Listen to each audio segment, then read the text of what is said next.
আমরা সবাই মিলেও যদি এই সরকারকে আমরা সাপোর্ট করি, বাংলাদেশের শতকরা 100% লোকও যদি আমরা মনে করি যে এই সরকার খুব ভালো, এই সরকার থাক, কিন্তু আপনি যে নামে অভিহিতকরণ করুন, কিন্তু গণতান্ত্রিক সরকারও বলা যাবে না, জনগণের সরকারও বলা যাবে না।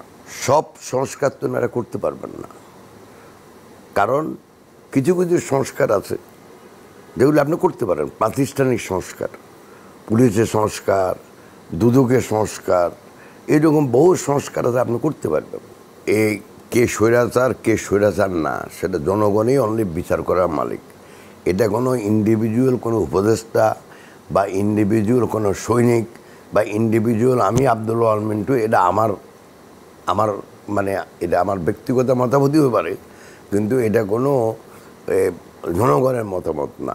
আমি একটা জিনিসই বুঝি, সেটা হইল দেশে যদি গণতান্ত্রিক সরকার প্রতিষ্ঠা করতে হয়, সেই সরকার হইতে হবে জনগণের নির্বাচনে প্রতিনিধি হিসাবে। এই ছাড়া যত ধরনের সরকার আপনি বলেন, কোনো সরকারেই জনগণ দ্বারা প্রতিষ্ঠিত গণতান্ত্রিক সরকার না। আমরা সবাই মিলেও যদি এই সরকারকে আমরা সাপোর্ট করি, বাংলাদেশের শতকরা 100% লোকও যদি আমরা মনে করি যে এই সরকার খুব ভালো, এই সরকার থাক, কিন্তু আপনি যে নামে অভিহিতকরণ করুন, কিন্তু গণতান্ত্রিক সরকারও বলা যাবে না, জনগণের সরকারও বলা যাবে না।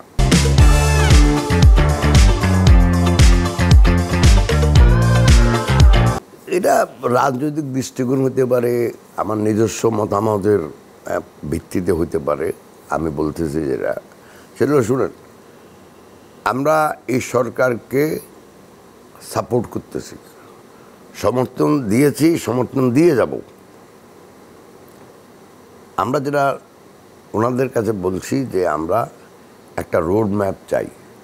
রোড ম্যাপটা কিসের? একটা হইল কী কী সংস্কার আপনি করতে চান, 2 কতদিন সে সংস্কার লাগবে, 3 কখন আপনার সংস্কার শেষ করে আপনি ইলেকশন দিবেন, নির্বাচন করবেন।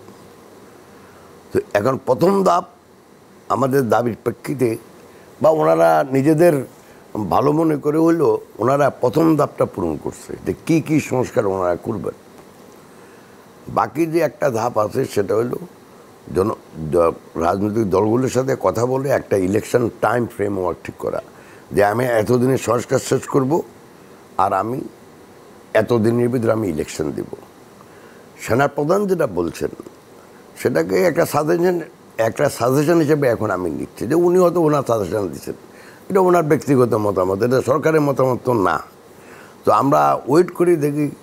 এখন সরকার প্রধান নিউ ইয়র্কে একটা কথা বলছেন যে আমরা ভোটার লিস্ট ঠিক করে আমরা ইলেকশন দিব। তো ভোটার লিস্ট তো আমাদের এখন তখন এনআইডি আছে সবাই, তো ভোটার লিস্ট ঠিক করতে তো বেশি দিন লাগার কথা না। বাট আমি এখন এই কথাগুলোকে এক ধরনের মতামত হিসাবে ধরে নিচ্ছি, এটা ওনার মত, এটা এনার মত, কিন্তু অ্যাকচুয়াল টাইম ফ্রেম ঠিক করতে হবে মানে রাজনৈতিক দলগুলোর সাথে কথা বলে। এটা হলো একটা সাইড। 2 নম্বর হলো, যদি আপনার সংস্কারে আসেন, সব সংস্কার তো এনারা করতে পারবেন না, কারণ কিছু কিছু সংস্কার আছে যেগুলো আপনি করতে পারেন। প্রাতিষ্ঠানিক সংস্কার, পুলিশের সংস্কার, দুদকের সংস্কার, এরকম বহু সংস্কার আছে আপনি করতে পারবেন। আবার কিছু সংস্কার আছে যেগুলো সাংবিধানিক সংস্কার। যখন এই সাংবিধানিক সংস্কার আপনি সামনে আনবেন, তখনই জনগণের মতামত, জনগণের প্রতিনিধির বিষয়টা চলে আসে। অতএব আমি মনে করি যে সংস্কারগুলা প্রাতিষ্ঠানিক, সেগুলি ওনাদের দ্রুত গতিতে করা উচিত। যখনই ডিসেম্বরে ওনারা সংস্কারের সাজেশনগুলো পাবেন।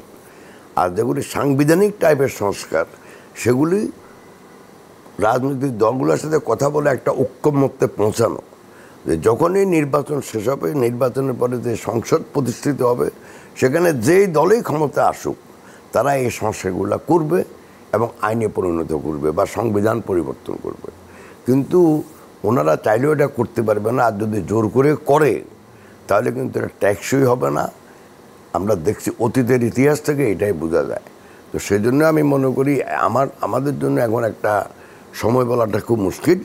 সময়টা নির্ধারিত হোক, রাজনৈতিক দলগুলোর সাথে কথাবার্তা বলার মাধ্যমে।